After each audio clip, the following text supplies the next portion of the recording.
Soyez les bienvenus dans votre émission Il est l'heure, mon Seigneur. Je suis ravie de vous retrouver pour ce nouveau numéro, une émission qui met en lumière les initiatives du département de la Loire. Et au sommaire de votre émission, on parle de l'Escale des aidants. C'est un lieu d'accompagnement et de répit pour les aidants, un nouvel établissement qui vient tout juste d'ouvrir ses portes à Saint-Étienne. On parlera de covoiturage solidaire. Cela permet à des personnes qui n'ont pas de solution de transport ou qui ne peuvent plus conduire de continuer à se déplacer. Savoir répondre à un mail via votre ordinateur, c'est parfois une mission assez délicate pour certains. L'OSPA met en place des ateliers numériques. Nous nous y sommes rendus. Et puis enfin, on va se réchauffer avec une délicieuse recette du potimarron à la crème chantilly truffée.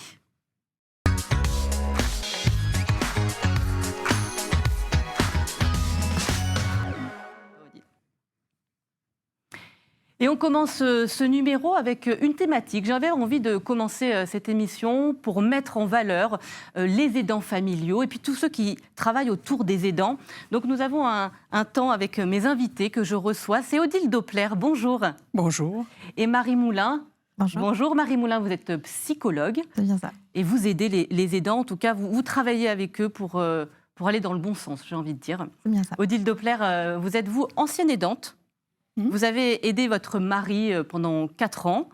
Comment ça s'est passé un petit peu? Comment vous l'avez aidé, comment vous l'avez accompagné, votre mari? J'aime mieux accompagner. Oui, c'est ça, je savais. Dites-moi, racontez-moi un petit peu. Vous avez vécu 4 ans, votre mari était atteint de la maladie d'Alzheimer. Comment ça s'est passé, cet accompagnement? C'est pas toujours simple, mais il y a aussi des moments un petit peu, on va dire, de joie. On va en discuter, tout ça, mais comment ça s'est passé? Tout naturellement, comme on vivait, on était à la retraite, donc on vivait ensemble et on avait le temps de voir venir. Et puis les incidents ont fait que c'est devenu de plus en plus difficile jusqu'à une consultation mémoire, quoi. C'est là où vous vous êtes rendu compte que votre mari était atteint de cette maladie d'Alzheimer qui touche nombre de personnes. Pour vous, c'est quoi être aidante? Être une aidante auprès de votre mari, mais pour vous, en tant qu'ancienne aidante? C'est être disponible pour le malade. H24.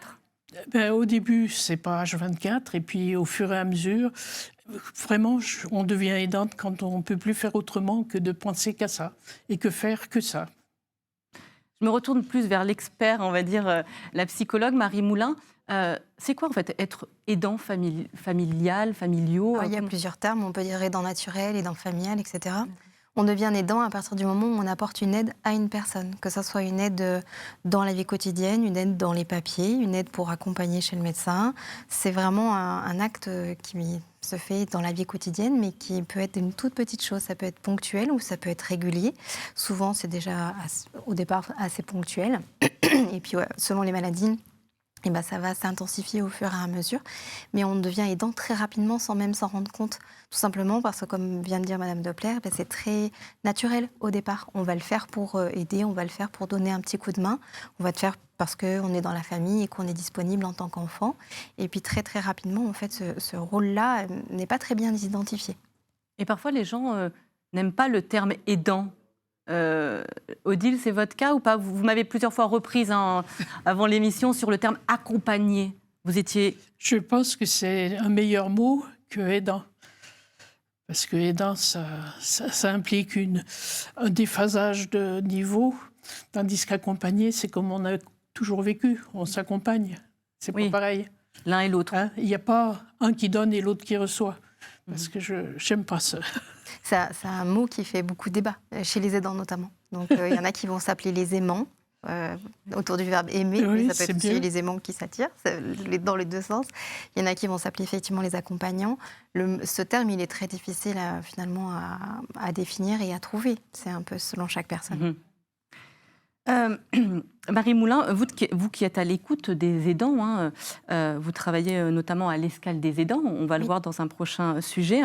Quelles questions doit-on se poser? Parce que c'est souvent, on est parfois un peu mis de côté, et puis parfois on peut couler assez rapidement en tant qu'aidant. Oui. Quelles questions on doit se poser afin d'éviter ce burn-out qui est parfois négligé de la part d'un aidant? Alors, il y a plusieurs points à être de vigilance. Je crois que le tout premier, c'est d'être dans une gestion du stress. C'est très peu déployé, mais on sait que les aidants sont soumis à un stress très important et un stress souvent chronique. Et c'est souvent ça qui déclenche le burn-out au final. Donc c'est tout ce qui tourne autour de la gestion du stress. Donc ça peut être de la relaxation, de la sophrologie, du yoga, de la méditation. Enfin voilà, tous ces outils-là qui sont des outils vraiment importants que les aidants se saisissent peu finalement. Il va y avoir tout ce qui est autour de l'hygiène de vie, garder un bon sommeil, une bonne alimentation, continuer à faire ses soins, parce que souvent en tant qu'aidant, on néglige un peu ses soins parce qu'on n'a pas de temps, etc. Ça va être la gestion du temps, et la gestion du temps dans les priorités. On ne peut pas tout faire. En tant qu'aidant, le timing est très très chargé, il y a beaucoup de choses, et il faut pouvoir faire vraiment une gestion de ce temps-là, c'est très important. Et puis, dans les choses qu'on sait, c'est que les aidants qui sont très susceptibles au burn sont des gens qui sont très perfectionnistes. C'est des gens qui aiment que les choses soient bien faites, qu'elles soient faites à fond, etc. Et on sait que c'est ces gens-là qui sont les plus légitimes dans le burn. Donc, c'est aussi accepter qu'on ne peut pas être parfait et surtout accepter, bien sûr, qu'on fait déjà beaucoup, que c'est déjà beaucoup tout ce qu'on donne et tout ce qu'on fait pour la personne. Et la toute dernière chose, c'est bien sûr d'avoir du soutien. Du soutien par la famille, par les aidants, par les professionnels, par les psychologues, mais pas que par les psychologues, mais vraiment d'avoir un soutien moral, ça c'est très important. Voilà, on va dire que c'est principalement ça qui va éviter le burn, même si c'est difficile. Odile Doppler, je me tourne vers vous. Le soutien moral, vous avez pu en bénéficier. Pour vous, ça vous a un peu sauvé, en tout cas? Je ne sais pas si ça m'a sauvé, mais ça m'a beaucoup aidé. Hein. Et je suis tout à fait d'accord avec Marie pour dire qu'on ne peut pas vivre ça tout seul et que un des points qui me frappe, c'est que on se croit seul au monde devant une telle difficulté. Et je voudrais dire que les aidants entre eux sont extraordinaires et que c'est beaucoup par les groupes de parole, par les aidants, qu'on peut entendre les professionnels. Parce que quand on s'aperçoit que les autres sont comme vous, on a moins de complexes, on est moins gêné de tout ce qui se passe. Et on est bizarre, mais bizarre avec d'autres. Je crois qu'effectivement, le concept de la pérédance, c'est très important. C'est de savoir à quel point d'être entre aidants, avec un professionnel ou sans professionnel, mais en tout cas, d'être entre aidants va être quelque chose qui est très porteur pour eux et souvent de l'ordre d'un soutien encore plus important, effectivement, que ce qui peut se passer avec les professionnels. C'est encore autre chose, c'est complémentaire. Au décès de votre mari, vous avez décidé d'écrire, Odile Doppler. Écrire pourquoi? Pour témoigner? C'était un moyen de lâcher prise? C'était quoi, en fait? C'était surtout pour moi, parce que c'est une maladie que je ne pouvais pas comprendre. C'était des temps que je ne pouvais pas comprendre. Et j'ai surtout écrit pour moi en me disant « mais qu'est-ce qui s'est passé? Comment ça s'est fait ?» Et puis, si vous voulez, ça a été aussi l'occasion de cueillir des fleurs de cactus.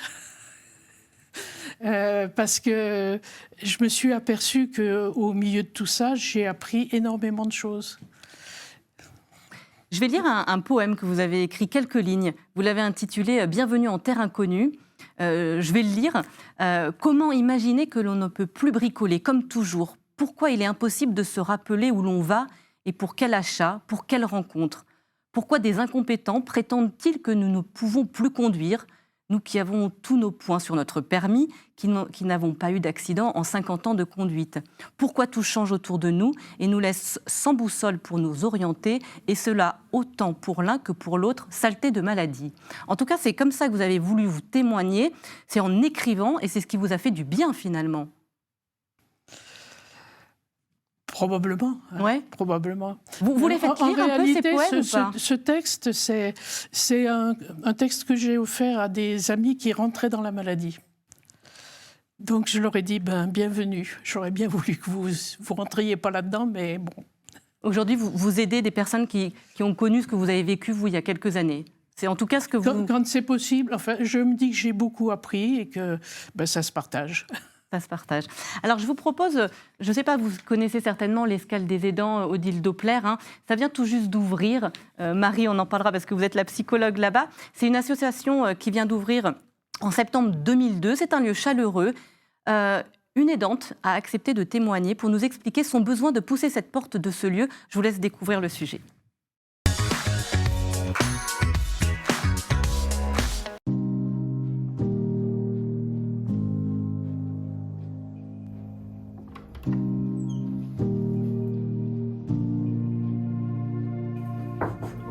Bonjour madame. Allez-y. Alors, dites-moi, qu'est-ce que vous avez fait? Alors, mon papa, il était à 2 jours d'accueil de jour. Oui, il est passé à c'est 4 ça, jours, ouais. voilà, et on avait du mal avec sa petite retraite à financer Pour payer ça. les transports. Oui, voilà, les transports. J'étais aidante pendant au moins 10 ans pour ma maman et maintenant c'est mon papa qui a Alzheimer, voilà, depuis 8 ans. Là, je suis aidante avec mes frères et sœurs, on se partage un petit peu la tâche depuis 8 ans. L'escale Les Aidants a pu nous orienter vers des associations qui font le transport, voilà, et pour financer surtout ce transport parce qu'on n'avait pas le moyen de financer. Voilà, ils nous ont bien orientés comment faire pour financer toutes ces choses-là à côté, pour l'auxiliaire de vie, pour l'aide ménagère. Ils nous ont bien conseillé, ils nous ont donné plein de coordonnées d'associations qu'on ne connaissait pas du tout. Parce que sur Internet, on ne trouve pas tout. Voilà, c'est vraiment très important de venir ici, de trouver de petites aides, des solutions au quotidien, pour nous faciliter la vie au quotidien. Mon rôle, c'est d'essayer de recenser sur le territoire toutes les actions, les partenaires ou les dispositifs existants qui peuvent aider ou accompagner les aidants, les soutenir. Et quand les aidants viennent me voir, en fonction de leur situation, je fais un premier bilan social, je fais un point sur leurs droits et ensuite, éventuellement, je les oriente vers les bons partenaires. Tout à fait gratuit pour les aidants. Ils peuvent venir une fois comme 10 fois, il n'y a pas d'impératif. Donc l'escale des aidants, c'est le guichet unique pour les aidants de la Loire, qu'importe les enjeux de santé et l'âge. Et on est ici pour accompagner les aidants et les orienter sur les dispositifs du territoire. Donc pour ce faire, il y a un lieu physique avec assistante sociale et psychologue pour pouvoir vous accueillir. Il y a aussi une plateforme numérique, escaledesaidants.com, et des équipes mobiles pour aller dans toute la ruralité de la Loire. Le deuxième objectif de l'escale des aidants, c'est aussi de co-construire un territoire aidant aux aidants. On continue à accueillir et à mener des ateliers avec les différents acteurs de l'aidance du territoire, qu'ils soient associatifs, institutionnels, universitaires, des aidants et des professionnels de santé, pour penser des nouveaux dispositifs et répondre aux besoins à l'échelle du département de la Loire. Si vous êtes aidant et que vous recherchez une solution, que vous êtes coincé, ici vous trouverez vraiment les réponses à toutes vos questions. Marie, dans la Loire, Marie Moulin, psychologue, vous travaillez au sein de l'escale des aidants également. Dans la Loire, quelles sont les structures, comme celle-ci qu'on vient de voir, où les aidants peuvent se rendre? Est-ce qu'on peut en citer quelques-unes? Oui, bien sûr. Alors après, c'est pas une liste exhaustive, mais tout d'abord, il y a quelque chose sur Internet qui est nouveau, mais qui va faire un peu comme l'association d'Anna Eckert, c'est-à-dire qui regroupe toutes les informations. Ça s'appelle Ma Boussole Aidant. Donc c'est un site Internet vraiment qui va être toute pathologie et qui va recenser un peu tous les besoins. Donc c'est un site en création, donc qui se complète au fur et à mesure. Après, sur les pathologies neurodégénératives, il y a ce qu'on appelle les plateformes d'accompagnement et de répit. Il y en a une sur le Chambon-Feugerolles qui s'appelle Aloès et une sur Rive-de-Gier qui s'appelle PCI. Sur tout ce qui est plutôt accompagnement de personnes en situation de handicap, que ce soit enfants ou adultes, il y a la plateforme PILA, qui est sur Saint-Étienne, mais qui a des antennes sur Roanne et sur Moron-les-Bains, pardon. Et après, il y a au niveau de la psychiatrie tout ce qui est sur le centre Réaccord et Réalise, sur Saint-Étienne. Donc, il y a des structures qui peuvent répondre aux aidants. Vous vous êtes tourné, vous, un petit peu vers ces structures, Odile Doppler, ça vous a aidé? Vous êtes allé voir une psychologue, ça vous a aidé? C'est même pas que j'ai été la voir, c'est qu'elle a proposé un groupe de parole. C'est ça qui a provoqué. C'est nécessaire. C'est nécessaire pour pouvoir tenir dans le temps. C'est indispensable parce que ce comportement bizarre dans cette maladie, ça nous désoriente tellement que si on n'est pas aidé par des professionnels qui ont du recul et qui disent « mais vous y pouvez rien, c'est physique », donc faites avec ce qu'il est, il est plus pareil, et il faut faire avec. Et ça se fait pas tout seul. Pour moi, ça s'est pas fait tout seul. C'est nécessaire en tout cas d'être prise en charge. C'est vraiment le message. Oui, c'est vrai que la première consultation, c'est très important. Et puis l'annonce de la maladie, c'est très délicat. Et moi, j'avoue que la première fois, on nous a dit il faut plus conduire, on n'y a pas cru. On a été vraiment mal après et on n'a pas voulu y retourner. Bon, la deuxième consultation, on nous a dit la même chose, mais peut-être ça avait fait son chemin et puis peut-être il y avait une autre façon de nous le dire. Et puis, si vous voulez, après, il y a eu de l'aide avec des psychomotriciennes, il me semble. Et je me suis aperçue qu'il est venu à domicile et qu'il lui a fait faire des jeux simples. Et lui qui était ingénieur, il peinait comme tout. Et ça a été une découverte pour moi, parce que je ne m'en rendais pas compte dans le quotidien.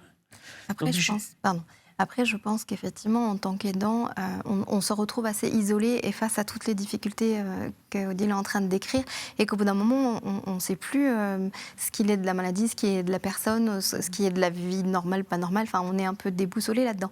Et que de repasser par un professionnel, par une structure, ça va permettre un étayage, ça va permettre effectivement une prise de recul et un cheminement aussi. Oui, parce qu'on peut être tenté de dire, mais bouge-toi, enfin, mais je viens de te le dire, débrouille-toi, enfin. Et en fait, on fait que l'enfoncer. Donc c'est une grosse erreur, mais qu'on fait très volontiers. Parce qu'on n'imagine pas qu'il ne puisse pas retenir, qu'il ne puisse pas se souvenir. Et puis apprendre, enfin, d'une erreur, comme tout le monde, quoi. On fait une erreur, on apprend. Bon, non. Merci à toutes les deux d'être venues. Merci Marie Moulin, psychologue, expertise là sur le plateau. Merci à vous Odile Doppler. Merci infiniment d'avoir répondu favorablement, c'est gentil. On va passer à un tout autre sujet désormais. On va parler d'un dispositif qui vient de voir le jour, notamment sur la commune de Noirétable, et qui vise à lutter contre l'isolement des personnes âgées. Vous ne pouvez plus, par exemple, conduire, vous n'avez pas de voiture et vous souhaitez vous déplacer. Eh bien, c'est le dispositif Mobicar, un système de covoiturage solidaire. Les explications en images.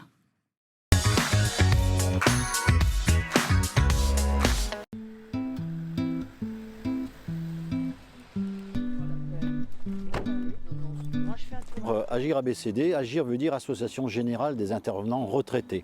Ça veut dire tout simplement qu'on va travailler auprès des personnes les plus fragiles, les plus démunies, et notamment aujourd'hui, par exemple, sur les questions de mobilité et dans un secteur rural.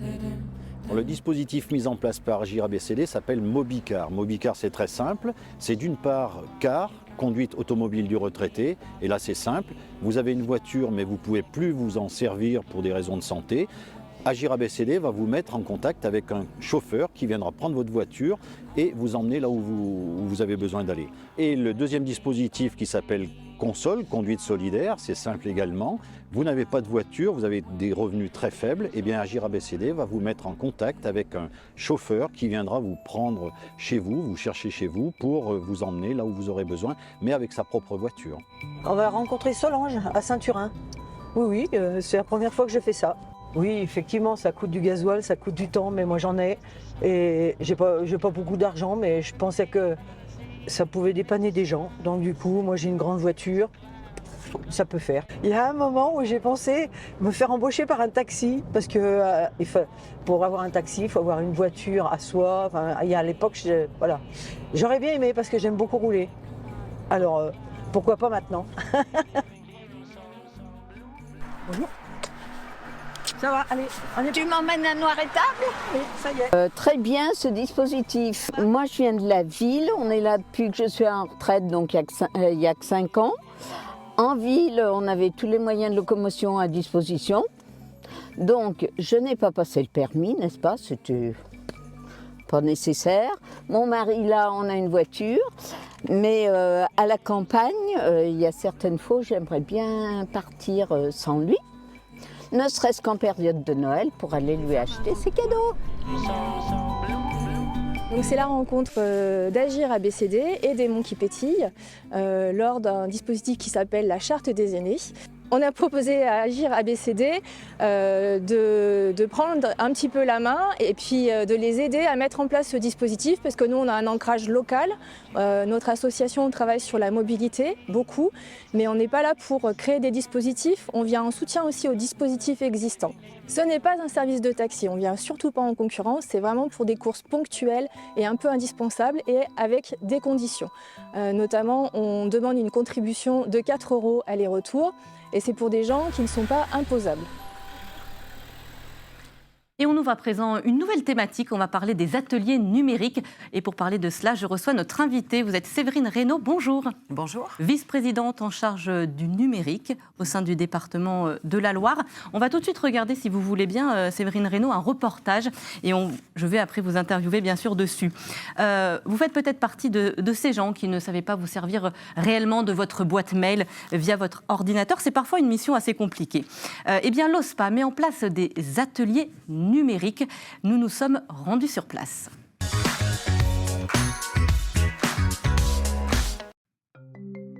Aujourd'hui, donc, nous allons aborder un atelier sur la boîte mail, donc les messageries électroniques, et je vais vous présenter donc les différentes messageries qui existent et comment on envoie ou on reçoit un mail. C'est dit, attention, ce message est douteux. C'est une salle qui accueille un public retraité à partir de 55 ans pour des formations en informatique sur différents supports, tablettes, ordinateurs, smartphones. L'adresse email de votre correspondant, vous allez l'inscrire ici, à côté du A. A, d'ailleurs regardez, c'est marqué nom de contact ou adresse email. Elle m'a déjà appris à m'en servir, déjà, avec les touches. Et maintenant, on est en train d'apprendre pour lire des messages et pouvoir y répondre. C'est difficile, vous trouvez que... Eh ben, c'est un peu technique, quoi. C'est un peu compliqué. C'est nouveau, quoi, voilà. Par rapport au crayon, c'est très très nouveau. Et qu'en cliquant sur nouveau message, une fenêtre s'est ouverte. Celle-ci, ici. Celle-ci, ici, elle est légèrement chez Gmail, elle est légèrement décalée sur la droite. Les personnes de tout niveau sont accueillies ici, grands débutants, moyens ou plus confirmés. Leur premier désir, leur premier souhait, c'est déjà de maîtriser ces outils qu'ils ne maîtrisent pas. Mais l'idée, c'est vraiment de faire du collectif. Donc il y a un cours, donc des thématiques sur l'année, sur tous les sujets, et surtout j'essaie de voir quels sont les sujets les plus actuels. Si les personnes sont intéressées pour suivre un de nos ateliers, donc à l'espace numérique, il suffit donc de vous rendre à l'OSPA, au 32 rue de la Résistance à Saint-Étienne, ou de téléphoner tout simplement pour avoir des informations. Il sera juste nécessaire d'adhérer à l'association. Le département, Séverine Reynaud, est également très investi dans le numérique et aussi chef de file. Oui. Alors, le département est chef de file, ça veut dire qu'il est acteur au cœur de ses compétences, et là on parle de solidarité humaine, mais il est aussi animateur sur d'autres compétences qui sont gérées plus par des EPCI. Voilà. Donc, il est porteur du schéma départemental, directeur territorial d'aménagement numérique qu'on appelle le SDAN, qui comprend 3 volets. Un volet infrastructure, c'est-à-dire la fibre, la 4G, 5G, les services et usages qu'on met sur ces infrastructures. Et on vient de rajouter à la 3e révision de ce schéma, la médiation, pour laisser vraiment personne au bord de la route en matière de transition numérique. Voilà, donc c'est un vaste sujet dont on s'est vraiment saisi. Quels sont les dispositifs que vous mettez en place au sein du département pour faciliter l'accès à ce numérique ? Alors, il y a plusieurs dispositifs. Le premier, ça va être les écrivains numériques qui accompagnent les assistantes sociales du département et qui vont faire à la place. Parce qu'on a quand même un certain nombre de personnes, qui soient dans le champ du handicap ou de l'autonomie, du grand âge, qui ne sauront pas faire. Donc là, on a des écrivains numériques qui vont faire à la place. Ça, c'est la première chose. Donc, on en a 6 qui sont mobiles, qui se déplacent à travers le département. Ensuite, il y a les conseillers numériques. C'est un programme qui a été lancé par l'État. Il y a eu un besoin de 45 conseillers numériques dans la Loire qui ont été identifiés. Il y a des collectivités qui en ont pris, il y a des associations aussi. Donc, c'est financé en partie par l'État.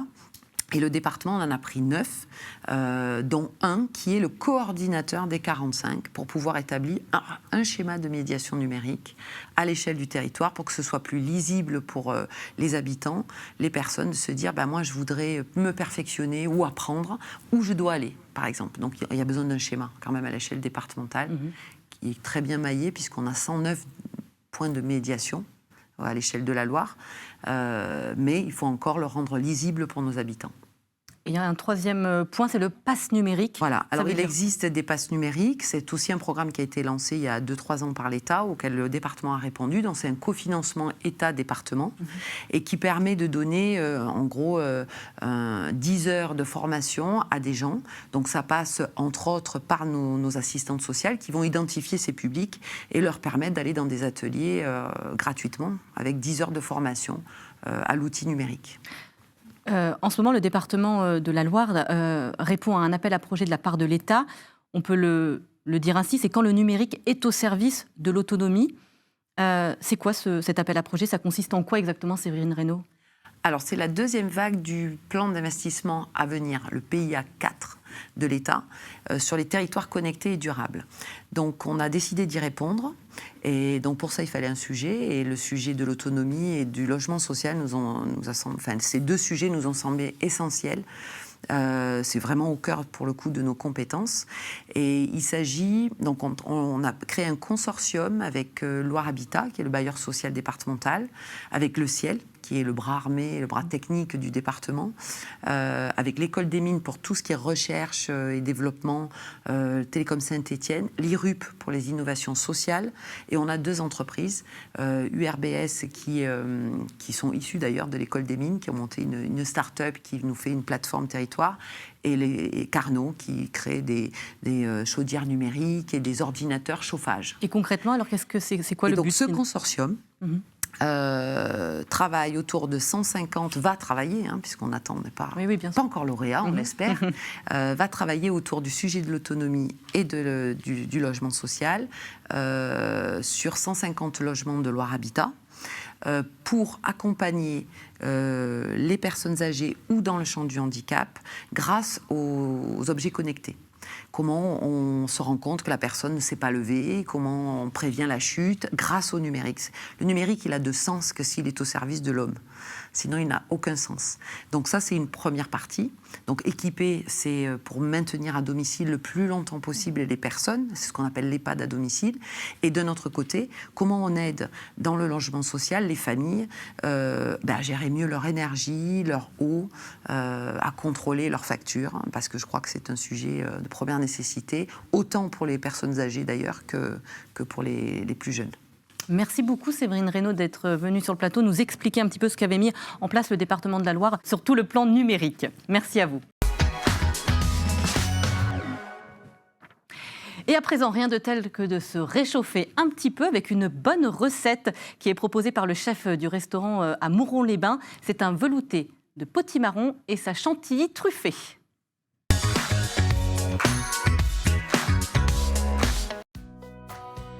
Courge, potiron, citrouille, butternut, potimarron, les belles couleurs des cucurbitacées remplissent les étals des marchés comme ici à Mouron-les-Bains. C'est chaque jeudi matin que la ville thermale accueille son marché. Je m'y rends pour m'intéresser au potimarron. Riche en bêta-carotène avec un pouvoir antioxydant, il est peu calorique et rapidement rassasiant. C'est aussi une bonne source de fibres alimentaires qui favorise le bien-être digestif et booste le transit intestinal tout en douceur. Bonjour, est-ce que vous avez des potimarrons s'il vous plaît? Oui, ils sont là. Eh bien allez, je vais vous en prendre un. Mon potimarron en main, c'est au restaurant L'Intuition, toujours à Mouron-les-Bains, que je me dirige pour une bonne recette préparée par le chef Fabrice Laurençon et Benjamin, son apprenti cuisinier. Bonjour. Bonjour. Je reviens du marché avec un potimarron et j'aimerais bien soumettre ce potimarron au chef. Venez avec moi, je vais vous accompagner. Oh, bonjour Laurent. Je viens de trouver un potimarron sur le marché de Mouron-les-Bains. Bah, c'est magnifique ça. Qu'est-ce qu'on pourrait faire avec? On pourrait faire un petit velouté de potimarron avec une chantilly à la truffe. Benji, tu t'occupes du potimarron? D'accord, chef. On coupe la tête, le cul, on l'ouvre en deux et on retire les pépins. Mais on ne l'épluche pas? En fait, on peut garder la peau sur le potimarron alors que sur la courge, on est obligé de les éplucher. Ça va renforcer le goût du potimarron. 20 minutes de cuisson dans l'eau salée, puis on passe au mixage.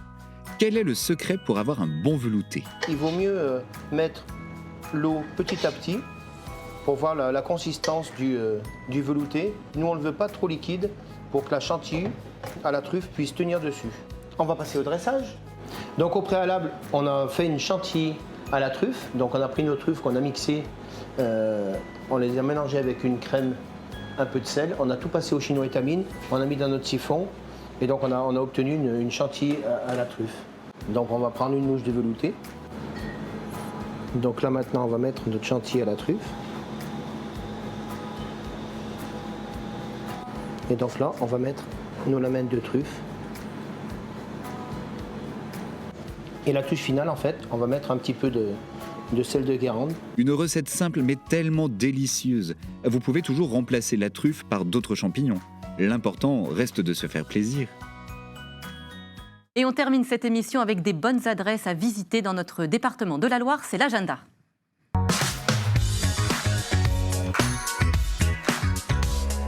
Et pourquoi pas vous rendre à Montverdun? Du haut du pic, c'est non seulement un panorama à 360 degrés qui s'offre à vous, mais aussi une lecture du paysage sur la thématique de la plaine et du canal du Forêt, juste devant le prieuré.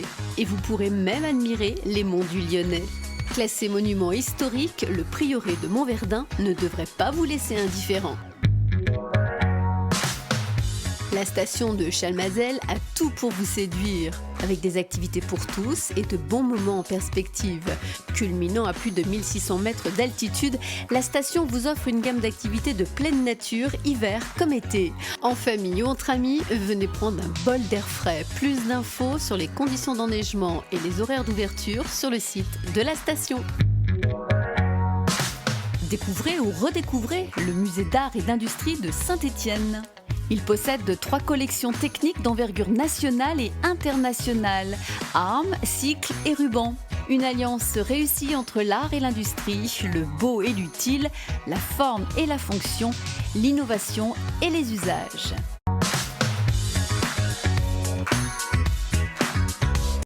Merci beaucoup de nous avoir suivis. Je vous retrouve très prochainement pour une nouvelle émission. À bientôt.